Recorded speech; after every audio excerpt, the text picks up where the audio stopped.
بات یہاں تک پہنچی تھی، حضرت یوسف علیہ السلام کے بھائیوں نے آپ کو کنویں میں ڈال دیا تھا۔ ایک قافلہ والے آئے، انہوں نے آپ کو نکالا۔ نکالنے کے بعد وہ آپ کو مصر کی طرف لے جا رہے تھے۔ بھائیوں کو پتہ چلا تو انہوں نے قافلے والوں کو کہا کہ یہ ہمارا بھاگا ہوا غلام ہے، لہذا ہمیں واپس کرو، اور تم نے اس غلام کو چوری کیا ہے۔ قافلے والے اپنے اوپر الزام سے ڈر گئے اور انہوں نے اس بات کو ذکر کیا کہ ہم اس غلام کو لینا چاہتے ہیں۔ بھائیوں نے تھوڑی سی قیمت کے اندر حضرت یوسف علیہ السلام کو ان قافلے والوں میں سے ایک شخص کے ہاتھ فروخت کر دیا۔ مفسرین نے لکھا ہے کہ جس شخص نے قافلے والوں میں سے حضرت یوسف علیہ السلام کو خریدا تھا، اس شخص کا نام تھا مالک ابن زاد۔ مالک ابن زاد اس کا نام تھا۔ اس نے حضرت یوسف علیہ السلام کو خرید لیا۔ خریدنے کے بعد قافلہ مصر میں چلا گیا۔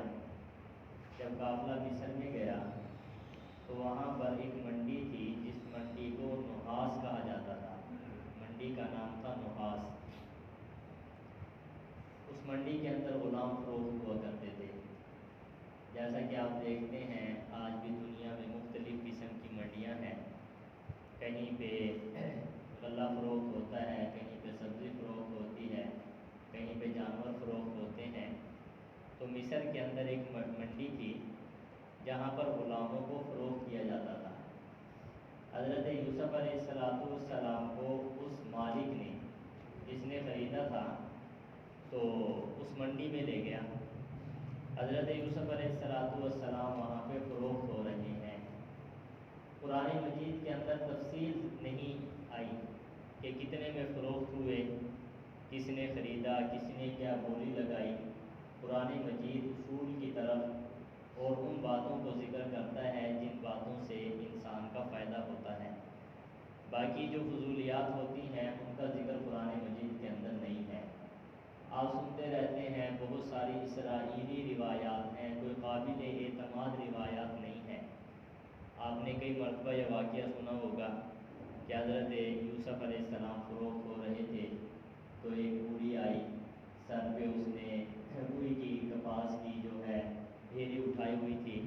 اس نے کہا کہ کل کو اگر اللہ نے پوچھ لیا تو میں کہوں گی میں بھی یوسف کو لینے کے لیے آئی تھی، میرا نام بھی یوسف کے خریداروں میں آ جائے گا۔ یہ اس قسم کی روایات جو ہیں یہ اسرائیلیات ہیں، نہ ان کا ذکر قرآن مجید میں ہے نہ احادیث طیبہ میں ہے۔ بات اتنی ہے کہ یوسف علیہ السلام فروخت ہوئے۔ بعض نے لکھا ہے کہ سونا ان کے برابر تولا گیا، اتنے قیمت کے اندر فروخت ہوئے۔ اور بعض نے لکھا ہے کہ حضرت یوسف علیہ السلام کو ایک پلڑے میں رکھ کر اور ان کے برابر ریشم کا کپڑا جو ہے وہ ہوا ان کی قیمت۔ اور بعض نے لکھا ہے کہ حضرت یوسف علیہ السلام کا جو وزن ہے اس کے برابر مشک، کافور، کستوری، یہ جو خوشبوئیں ہیں بہت اعلیٰ قسم کی، یہ حضرت یوسف علیہ السلام ان کے بدلہ میں فروخت ہوئے۔ بہرحال اسباب یہی ہے کہ یوسف علیہ السلام مصر کی منڈی میں چلے گئے اور مصر کی منڈی میں جا کر ان کو بادشاہ کے ایک معتمد نے خرید لیا۔ وہ خریدنے والا کون تھا اور وہ بادشاہ کون تھا؟ مفسرین نے اس بادشاہ کا نام بھی لکھا ہے اور اس جو وزیر تھا اس کا نام بھی لکھا ہے۔ اس بادشاہ کا نام تھا ریان بن حسین، اور خریدنے والا بعضوں نے لکھا ہے کہ خریدنے والے کا نام تھا اتفیر، اور بعض نے لکھا ہے قطفیر۔ یہ خریدنے والا تھا جو بادشاہ کا معتمد تھا۔ بعض نے لکھا ہے کہ یہ لاولد تھا، اس کی اولاد نہیں تھی اور یہ بادشاہ کا خاص معتمد تھا۔ بعض مفسرین فرماتے ہیں کہ یہ بادشاہ کا جو باڈی گارڈ ہوتے ہیں ان کا سربراہ تھا، اور بعض نے لکھا ہے کہ بادشاہ نے اس کے ذمے مالیات لگائے ہوئے تھے، جس کو ہم وزیر خزانہ کہہ دیتے ہیں۔ اس قسم کا معتمد آدمی تھا، بڑا ہوشیار تھا اور بڑا مالدار تھا۔ کہتے ہیں کہ یہ بھی اس منڈی کے اندر گیا اور اس کی گھر والی بھی گئی، تو اس نے جو ہے حضرت یوسف علیہ السلام کو خرید لیا۔ کتنے میں خریدا اس کا ذکر نہ قرآن میں ہے نہ حدیث میں ہے، بہرحال حضرت یوسف علیہ السلام کو اسی نے خرید لیا، جس کو عزیز مصر کہا جاتا ہے۔ قرآن مجید کے اندر عزیز مصر کا لقب دیا گیا ہے۔ خریدنے کے بعد جب یہ حضرت یوسف علیہ السلام کو گھر لے کے آیا تو اپنی بیوی کو ہدایات دیتا ہے، بتاتا ہے، کہنے لگا کہ اس کی عزت و احترام کے ساتھ اس کو رکھنا ہے، مجھے لگتا یہ ہے کہ یہ ہمیں نفع دے گا یا ہم اس کو اپنی اولاد بنا لیں گے، کیونکہ جو خاندانی آدمی ہوا کرتا ہے نا، اس کی گفتگو سے، اس کے بول چال سے، اس کے چال چلن سے، اس کے معاملات سے لوگ سمجھ جاتے ہیں کہ ہوشیار بچہ ہے، اچھے والدین نے اچھی تربیت کی ہوئی ہے، یہ انسان کے اپنے اعمال اور گفتگو سے پتہ چل جاتا ہے۔ علماء نے لکھی ہے یہ بات کہ جب تک انسان گفتگو نہیں کرتا تو وہ اپنی عزت اپنے ہاتھ میں رکھتا ہے، اور جب وہ گفتگو کرتا ہے تو اس کی گفتگو سے معلوم ہو جاتا ہے کہ اس کی تربیت کیسی ہوئی ہے۔ تو انسان اپنی گفتگو سے، اپنے افعال سے، اپنے اعمال اور کردار سے پہچانا جاتا ہے۔ حضرت یوسف علیہ السلام کو جب عزیز مصر نے خریدا تو اس نے اندازہ لگا لیا کہ یہ بچہ بہت اچھا ہے، اعلیٰ خاندان کا ہے اور بہت ہونہار بھی ہے، خوبصورت بھی ہے۔ اپنی بیوی کو کہتا ہے کہ اس کو تکلیف نہیں دینی، بالکل اچھے طریقے سے رکھنا ہے، جیسے غلاموں کو رکھنے کا طریقہ بھی عجیب تھا اس زمانہ میں۔ آج بھی آپ دیکھ لیں، اگر مسلمانوں میں بھی یہ بات ختم ہوتی جا رہی ہے کہ اگر کوئی ملازم کسی کے ماتحت کام کرنے والا ہو تو جو اکثر و بیشتر جن کے ماتحت ملازم ہوتے ہیں وہ ان کے ساتھ بدتمیزی سے پیش آتے ہیں، ان کی عزت کا خیال نہیں کرتے، ان کے بوجھ لاتے ہوئے ان کے وقت کا بالکل خیال نہیں ہوتا، گفتگو ایسے کی جاتی ہے جیسا کہ انسان نفرت کر رہا ہے اس سے۔ ویسے ہی غلاموں کے ساتھ اس زمانے کے اندر یہ سلوک کیا جاتا تھا کہ جو جس کا غلام ہوتا، لوگ عام طور پہ اس کے ساتھ بدتمیزی سے پیش آتے اور وہ مالک اس کے ساتھ ایسے الفاظ پیش کرتا جو بالکل سننے کے قابل بھی نہیں ہوتے تھے۔ تو عزیز مصر نے اپنی بیوی کو سمجھایا کہ یہ جو لڑکا ہے نا، اس کو صحیح طریقے سے رکھنا ہے اور اس کو کوئی ایسی بات نہیں کرنی جس سے اس کو تکلیف ہو۔ پھر آگے ارشاد فرمایا کہ ہو سکتا ہے یہ ہمیں نفع دے دے۔ نفع کا مطلب یہ ہے کہ ہم اس کو آگے فروخت کریں گے، یہ ہمیں نفع دے کے جائے گا، وہ نہار بچہ ہے، خوبصورت بچہ ہے، خوبصورت غلام ہے۔ یا پھر ایسے کریں گے، اگر بڑا ہو کر اس کی اور زیادہ صلاحیتیں ہمارے سامنے آئی تو ہم اس کو اپنا بچہ بنا لیں گے۔ یہ دو باتیں عزیز مصر نے اپنی بیوی کے سامنے کی۔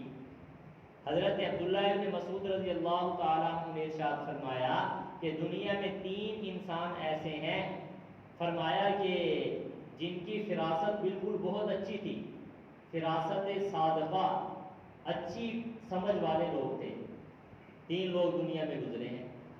فرمایا پہلے نمبر پہ وہ عزیز مصر جو ہے، اس نے اس بچے کو دیکھ کر اپنی فراست سے سمجھ لیا کہ یہ بچہ بڑا ہونہار ہے اور بچہ بڑا صلاحیتوں والا ہے، یہ غلام تو ہے لیکن کیا ہے بھائی، صلاحیتوں والا ہے۔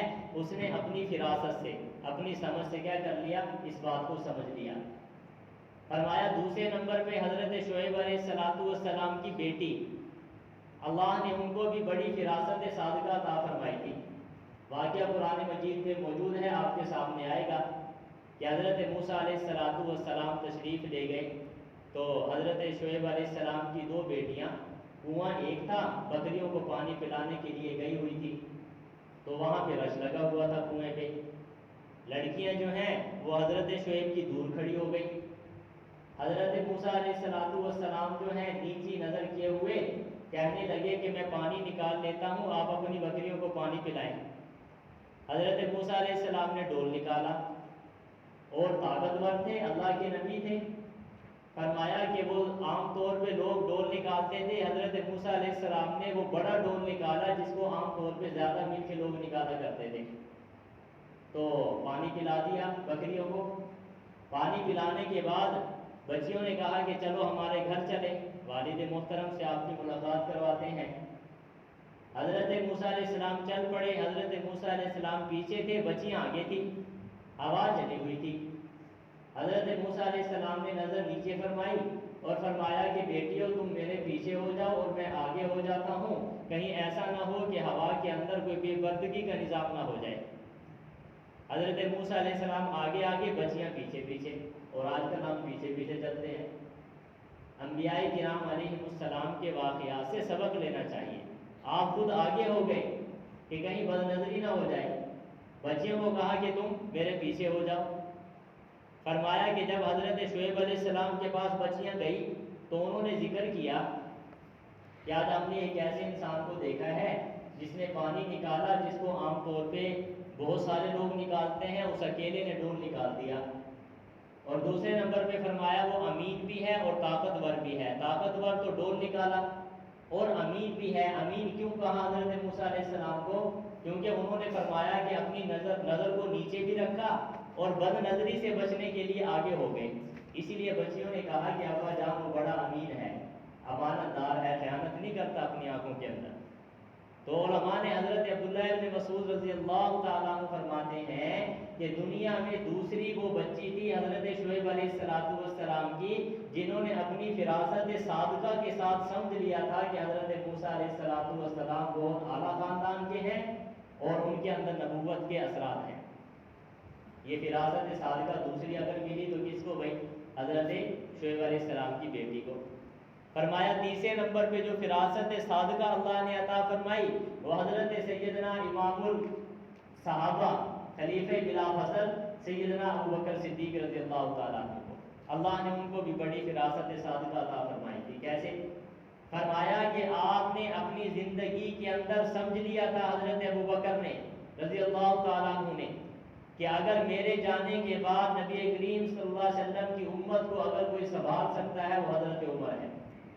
اسی لیے اپنی زندگی میں فرما دیا تھا کہ میرے بعد جو خلیفہ بنیں گے وہ کون بنیں گے؟ عمر بنیں گے۔ یہ فراست صادقہ تھی حضرت ابوبکر صدیق رضی اللہ تعالیٰ عنہ کی۔ بہرحال عزیز مصر نے کیا کر لیا؟ اپنی فراست صادقہ کے ذریعے پہچان لیا کہ بچہ کیا ہے؟ بڑا ہونہار ہے۔ اللہ تعالیٰ نے آج کی آیات میں اسی بات کو ذکر فرمایا ہے۔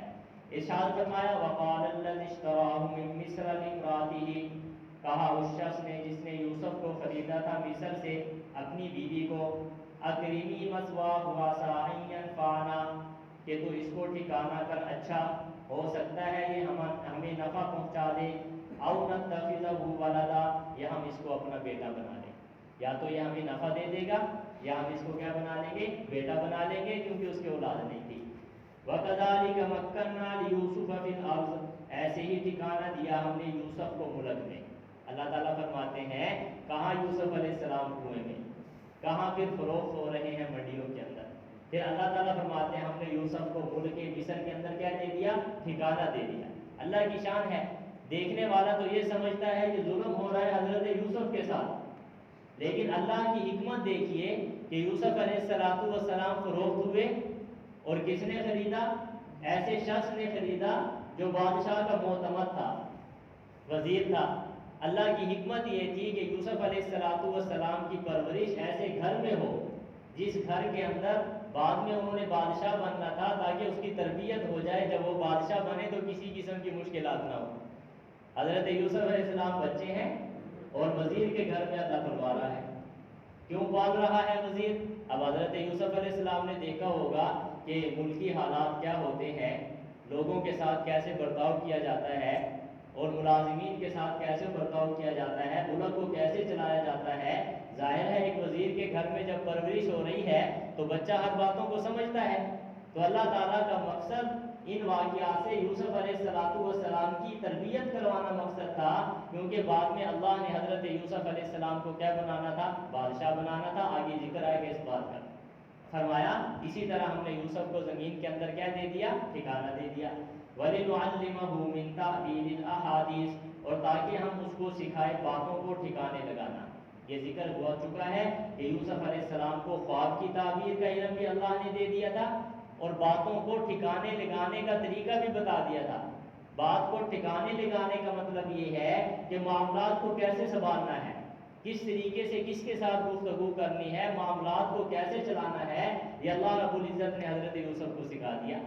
فرمایا واللہ غالب علی امرہ، اللہ تعالیٰ غالب ہے اپنے امر پر، اللہ تعالیٰ اپنے امر پر کیا ہے؟ غالب ہے۔ ولکن اکثر الناس لا یعلمون، لیکن اکثر لوگ جانتے نہیں ہیں، اکثر لوگوں کے علم ہی نہیں ہے۔ اللہ تعالیٰ جو چاہتے ہیں وہ اپنے معاملے کو پورا کرنا چاہتے ہیں اور کر بھی دیتے ہیں، کوئی بھی اللہ کے معاملات کے اندر رکاوٹ نہیں بن سکتا۔ فرمایا ولما بلغ اشدہ آتیناہ حکما وعلما، جب یوسف پہنچ گئے اپنی جوانی کو تو ہم نے ان کو علم اور حکمت سے نوازا۔ حضرت یوسف علیہ السلام اسی گھر میں بڑے ہو رہے ہیں، جوان ہو رہے ہیں۔ اشدہ، کتنی عمر؟ بعض مفسرین نے لکھا ہے 30 سال کی عمر، اور بعض نے لکھا ہے، متفق ہے تمام علماء کا اس پر کہ حضرت یوسف علیہ السلام کی جب 40 سال عمر ہوئی تو اللہ نے علم بھی عطا فرما دیا اور حکم بھی عطا فرما دیا۔ علم سے مراد کیا ہے بھائی؟ علم نبوت، اللہ نے آپ کو نبی بنا دیا 40 سال۔ تمام انبیاء کرام علیہ السلام کو اللہ نے نبوت عطا فرمائی تو عمر مبارکہ کتنی تھی؟ 40 سال۔ تو حضرت کو اللہ نے کیا عطا فرمایا؟ علم نبوت عطا فرما دیا، اور فرمایا کہ ہم نے حکمت بھی عطا فرمائی۔